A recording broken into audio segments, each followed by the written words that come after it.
বাংলাদেশে প্রথমবারের মতো নির্মিত হয়েছে একটি আধুনিক পারমাণবিক বিদ্যুৎ কেন্দ্র, রূপপুর নিউক্লিয়ার পাওয়ার প্ল্যান্ট। আজকের ভিডিওতে আমরা জানবো এটি কোথায় অবস্থিত, কিভাবে কাজ করে এবং এটি বাংলাদেশের জন্য কতটা গুরুত্বপূর্ণ। রূপপুর পারমাণবিক বিদ্যুৎ কেন্দ্রের অবস্থান পাবনা জেলার ঈশ্বরদী উপজেলার রূপপুরে। এটি বাংলাদেশের প্রথম পারমাণবিক বিদ্যুৎ কেন্দ্র এবং এর নির্মাণ কাজ শুরু হয় 2013 সালে। এই প্রকল্প বাস্তবায়নে বাংলাদেশ সরকারের পাশাপাশি কাজ করেছে রাশিয়ার রাষ্ট্রায়ত্ত প্রতিষ্ঠান সোয়াটম।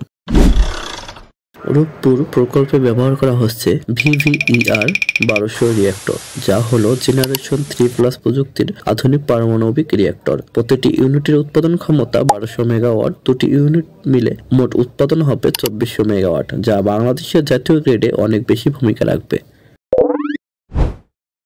রূপপুর প্রকল্পে ব্যবহার করা হয়েছে আধুনিক নিরাপত্তা ব্যবস্থা। এটি ডিজাইন করা হয়েছে আন্তর্জাতিক মান অনুসারে, যাতে ভূমিকম্প, বন্যা বা যে কোনো বিপর্যয়ের সময়ও সুরক্ষা নিশ্চিত থাকে। International atomic energy agency IAEA এর সকল গাইডলাইন অনুসারে এই প্রকল্পটি কাজ করে চলেছে।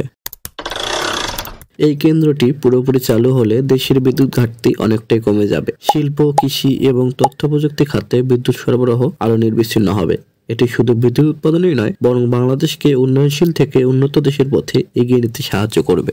রূপপুর পারমাণবিক বিদ্যুৎ কেন্দ্র বাংলাদেশের জন্য এক ঐতিহাসিক পদক্ষেপ। এর ফলে আমরা নির্বিচ্ছিন্ন বিদ্যুৎ সেবা পেতে পারি। আপনার যদি ভিডিওটি ভালো লাগে অবশ্যই লাইক, কমেন্ট করবেন। আপনি যদি চ্যানেলে নতুন হন সাবস্ক্রাইব করতে ভুলবেন না। পাশে থাকা বেল আইকনটি ক্লিক করুন, যাতে ভিডিওগুলো সবার আগে আপনার কাছে পৌঁছে যায়।